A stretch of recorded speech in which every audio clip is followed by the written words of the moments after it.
Assalamualaikum warahmatullahi wabarakatuh. Perkenalkan, nama saya Fitria Radiana, NPM 1914-0015. Saya dari Prodi Pendidikan Sejarah. Baiklah, di sini saya akan membahas tentang politik etis. Politik etis tahun 1899. Politik etis atau politik balas budi yaitu suatu pemikiran yang menyatakan pemerintah kolonial yang memegang tanggung jawab moral bagi kesejahteraan pribumi. Terdapat politik kolonial yang kurang memperhatikan kesejahteraan pribumi. Pada akhir abad ke-19, pencetus politik etis atau politik balas budi yaitu Konrad Theodor van Deventer yang merupakan seorang politikus. Bangsa Belanda sebagai bangsa yang maju dan bermoral haruslah membayar hutang itu dengan menyelenggarakan trias yaitu edukasi, irigasi, dan transmigrasi. Sebelum melancarkan politik etis, menjelang pada abad ke-19, masyarakat Indonesia mengalami penindasan yang mengakibatkan budaya, agama, kultur stelsel atau tanam paksa. Pada tahun 1901, politik etis mulai diadakan yang berisi 3 tindakan, yaitu edukasi. Edukasi melalui program edukasi, peningkatan kualitas sumber daya manusia, dan upaya mengurangi angka buta huruf masyarakat dilakukan. Selain itu, mulai dilaksanakan pengadaan sekolah-sekolah untuk rakyat.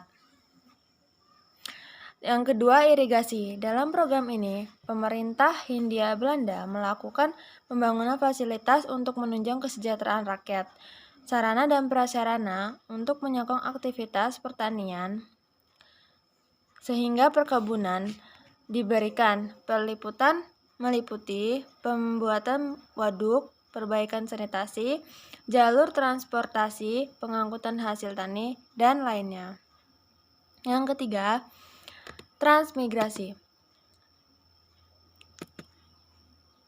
Perpindahan penduduk. Transmigrasi atau perpindahan penduduk. Dengan adanya transmigrasi, tanah-tanah di luar Jawa yang belum dikelola jadilah perkebunan, maka akan bisa diolah buat menambah penghasilan. Nah, ada dampak positifnya, yaitu 1. Diterapkannya politik etis memicu lahirnya berbagai organisasi, pergerakan, dan perhimpunan yang bersifat daerah maupun nasional di Indonesia. Nah, yang kedua, program edukasi yang diberikan dalam politik etis melahirkan kaum terpelajar dari kalangan pribumi. Mereka inilah yang kemudian mengawali era pergerakan nasional dengan mendirikan berbagai organisasi yang berjuang melalui pemikiran, pengetahuan, hingga politik. Yang ketiga, dari pemerintah Hindia Belanda melakukan pembangunan fasilitas untuk menunjang kesejahteraan rakyat. Yang keempat, sarana dan prasarana untuk menyokong aktivitas pertanian serta perkebunan diberikan, meliputi pembuatan waduk. Terciptalah berbagai peninggalan Belanda yang sampai sekarang bisa dijadikan tempat wisata. Contohnya yaitu Pesona Taman Wisata Talang Indah Bukit Pangonan, wisata alam di Pring Sewu yang asri dan hijau. Nah, adapun dampak negatif dari kolonial dari politik etis. 1. Upaya pengairan yang ditujukan untuk aktivitas pertanian tidak berjalan mulus. Air yang disalurkan hanya untuk orang-orang Belanda, sedangkan kaum pribumi seakan dipersulit sehingga menghambat kegiatan pertaniannya.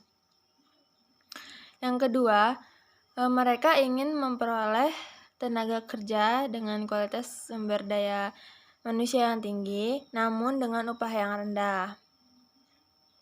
Yang ketiga, pendidikan yang dibuka hanya diperuntukkan untuk anak pegawai dan orang berada saja, sementara yang berpendapatan sangat rendah tidak diperbolehkan sekolah. Nah, bisa saya cari kesimpulan, politik etis ini atau politik balas budi dicetuskan oleh Konrad Theodor van Deventer.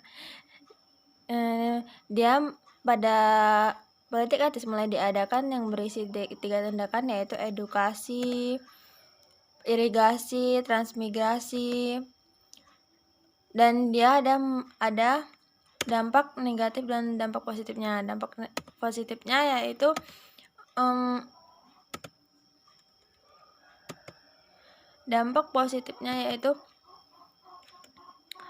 peningkatan kualitas SDM untuk mengurangi angka buta huruf masyarakat dilakukan.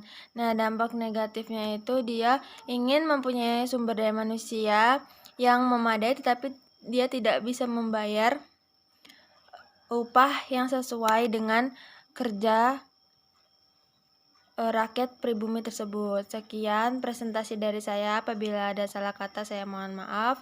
Saya akhiri. Wabillahi taufiq wal hidayah. Wassalamualaikum warahmatullahi wabarakatuh.